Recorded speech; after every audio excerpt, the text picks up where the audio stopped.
A century ago, Salem Bottle Works became Coca-Cola's first custom-designed plant. There were lines, I think upstairs, where they would run the sodas. Now, a local couple's breathing new life into the historic landmark. So it's gone through a huge transformation. No more bottles. Instead, you find a butcher, a baker, and a pizza and noodle maker. All brought here by John and Lucia Bobby. It was a fun adventure, and it continues every day. Let's back up to the beginning. The couple opened Bobby Boy Bake Shop across town in 2019.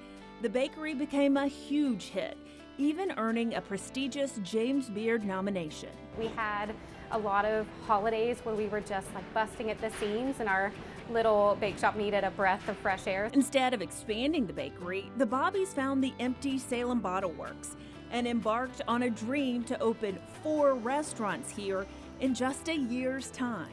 We saw this as an opportunity to really build something for the community, and it's not often you get to do all of your dream scenarios at once. They started last spring with a second location for Bobby Boy Bake Shop, serving the same classic French croissants, bread, and desserts as always.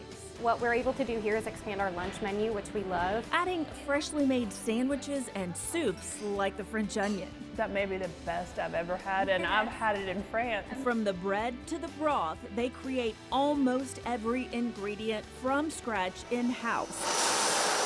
Starting with milling locally grown grain to make flour. So what we do is we bring the whole grain into the top of the hopper. The flour's used for their French breads, buns, and pastries. Meanwhile, the meats for sandwiches and bones for broths are cut in their butcher shop, where they bring in whole hogs and cows. We're using every bit of that. So we're using it for sandwiches at both Bobby Boy locations. We are making all of our toppings for Grandpa Joe's, so pepperoni, sausage. Grandpa Joe's Slabberia is their pizza place just across the courtyard, the second restaurant in the old Bottle Works space. It's a sizable slab. It's Ohio-style pizza that owner John Bobby grew up eating with his Grandpa Joe. Wedgwood Pizza, it's in Ohio.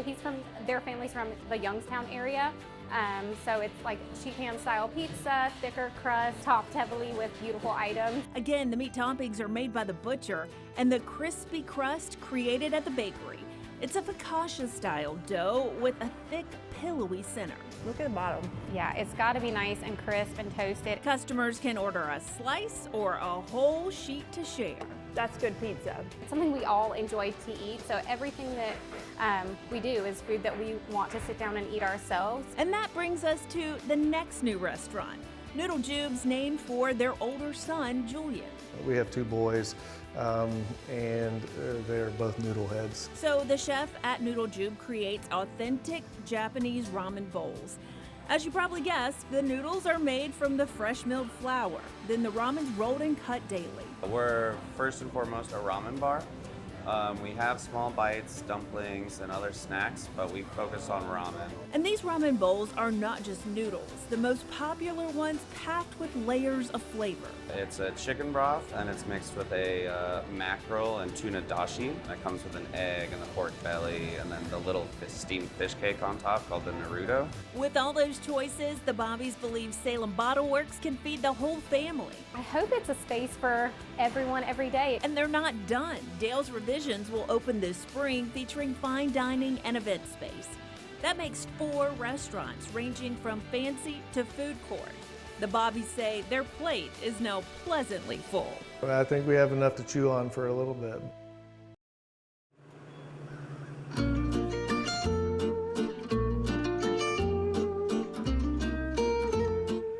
Far away from the City of Lights, tucked away in an alley, I always love that little alley. It really kind of makes me think about Paris. people in the Piedmont can enjoy breakfast in Paris in Greensboro. Good morning. How you guys doing? With that thick French accent, Julian Vicard's greeting gives guests their first hint that this cafe is authentic. We do everything the way we do it in Europe. We use a European-style flour. We use European butter. We do everything fresh every single day. Julian grew up in France and trained at their national pastry school. Decades ago, he moved to the U.S., got married, and began opening French bakeries in the Carolinas. always relying on the classic techniques. It's why his croissants take 3 days to create. 81 layers here. Yep.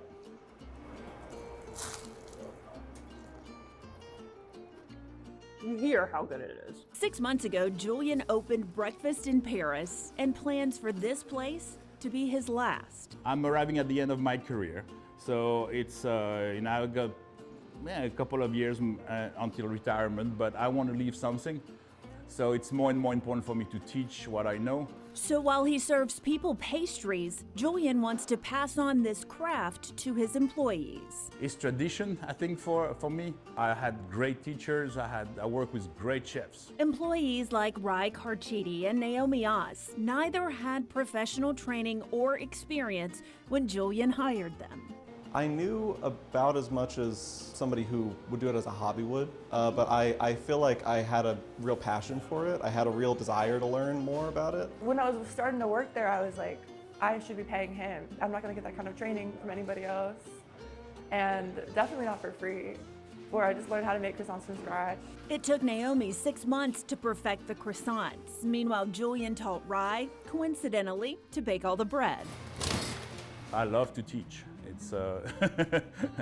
It's what I love to do. Julian even offers to teach his customers. People come by and learn things from us all the time. Chris McMahon's a computer analyst who relaxes by coming into the bakery in his free time, where he learns pastry skills for free. Nope, nothing. I'm old-fashioned, so I believe that the knowledge should be free.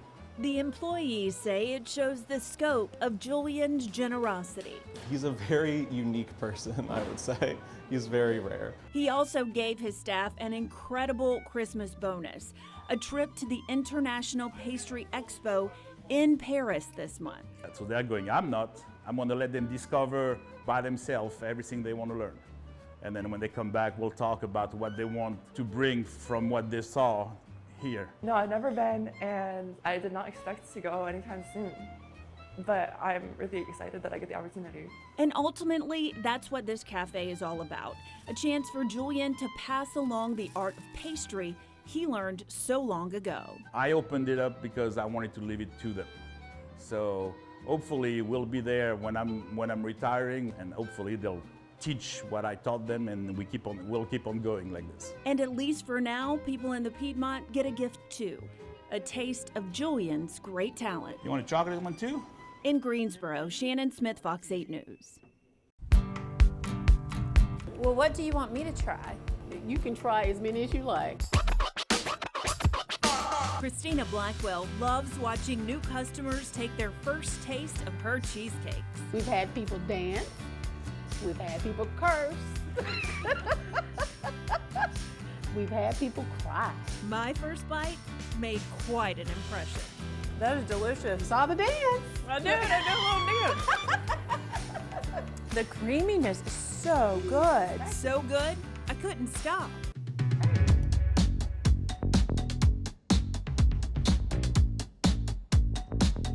Customers crowd into Cheesecake Creations in Burlington for all those delicious choices. Chocolate, cherry, strawberry crunch, banana pudding, apple pie, and Oreo. Christina makes more than 70 different flavors, and a few must stay on the menu. I have to have, or I have to, or I have to shut the building down. We have to have strawberry crunch, cherry, banana pudding. Cheesecake Creations started as a hobby, but became Christina's second career. She quickly outgrew her home kitchen, so she opened this Burlington bakery where she writes scripture on the walls and prays over every batch of those divine cheesecakes. My mother keeps saying, it's got the Holy Ghost. Christina bakes every cheesecake from scratch by herself. From the crust to the toppings, she spends countless hours cooking, cutting, and decorating every single slice. My only song is I'm exhausted. She never cuts corners unless it's creating the latticed crust for that apple pie cheesecake. So I'm always excited about the apple. It has such good flavor. Her attention to detail earns her 5-star reviews from customers. And that caught the attention of local Food Lion executives. They asked Christina to make mini cheesecakes to sell in their bakeries. But in the midst of all of her success, I just went for a normal mammogram, Christina faced a personal setback. and that came as a shock to us. Doctors discovered Christina had early-stage breast cancer and decided to remove the small spot. I think I had the surgery on a Monday, and Food Line called me on a Tuesday and said, hey, we're ready for you to deliver. So right after surgery, she went back to the bakery. While undergoing 20 rounds of radiation, Christina started making 500 mini cheesecakes a week to deliver to 14 Food Lions in the area. I have a joke that I was already so exhausted. I couldn't tell if it was the radiation or just cheesecake. Christina says she finds strength in her faith and family, and of course, those loyal customers. Cheesecake Creations is the best cheesecake that I've ever had. With her cancer still a concern, but under control for now, Christina says she chooses to focus on her blessings and continuing to build her business. I cry a lot, but I smile a lot too. And I have a lot to smile for. She makes a lot of other people smile too, and sometimes dance, and that's why she never stops. I'll keep pushing just to see where the Lord wants to take this thing.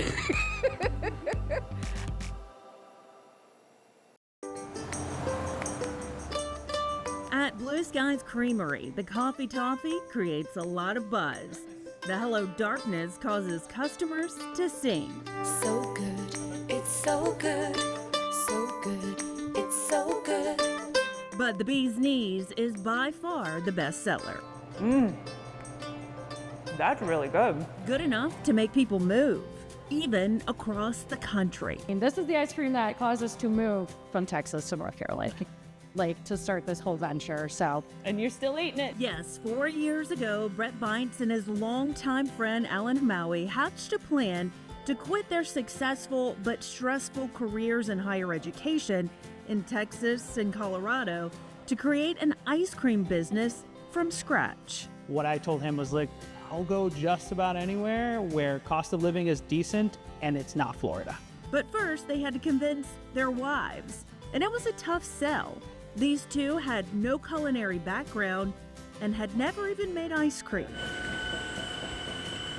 So Brett began experimenting and churned out Bee's Knees, a premium vanilla-based ice cream with honeycomb candy swirled in. That's the one I gave my wife to talk her into this whole thing. So when I slid across to her, her response was, you might be onto something here. And so that kind of convinced me, because up until that point I was like, I don't know, like this is scary. With the families on board, Alan and Brett researched cities in 4 southern states looking for the perfect location and landed in Kernersville. And we left going, all right, this is where we're going. Called our wives on the way back, and they were game for it. Blue Sky's Creamery started with a food truck, and it turns out Brett's wife was right. The Bee's Knees with the honeycomb candy brought in lots of customers. It's like an aerated brittle, just the best way, but it slightly melts into the ice cream. So you get these ribbons of colors. You'll get a little crunch with it. You'll get these intense, caramelly notes at the same time. It's very, very unique. 2 years after rolling out the truck, Blue Skies built enough business to become a brick and mortar too. Now they can create more ice cream, but still from scratch in small batches. And everything we do is small batch. We don't do 5-gallon tubs of ice cream. Every scoop's filled with flavor. The Hello Darkness includes a rich chocolate ice cream with chunks of brownie. I love chocolate. There's chocolate. The banana pudding's blended with big hunks of cookies. And that coffee toffee tastes like a strong cup of joe. Making all the ice cream this way takes a lot of manpower. You're basically getting your dairy, you're freezing it, warming back up to put it back in the machine, to freeze it back down, to freeze it, to warm it back up so you can serve it. For customers, it makes a difference. Families line up for their favorite flavors, and kids consistently give it 2 thumbs up. But is the work worth it for Brett and Alan, who traded in their day jobs for this? I work more hours, but my stress level's different. Yeah, stress is definitely decreased, and it's a different level of stress and one that we enjoy undertaking.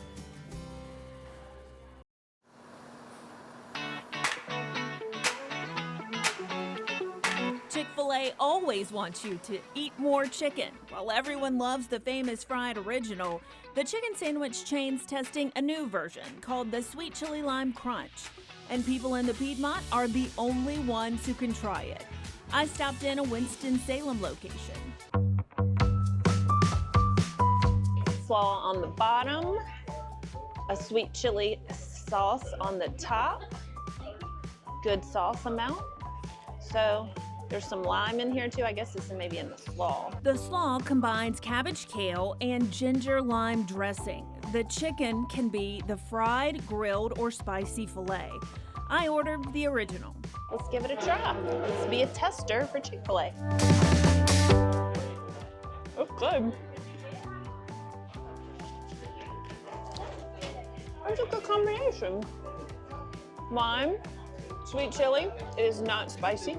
For a second opinion, I got one to go for my 17-year-old son to try. It's pretty good. The chili sauce is really tangy, but I mean, I wouldn't mess with perfection on the original sandwich. If you want to taste it for yourself, don't delay. The Sweet Chili Lime Crunch will only be in Triad restaurants until March 7th.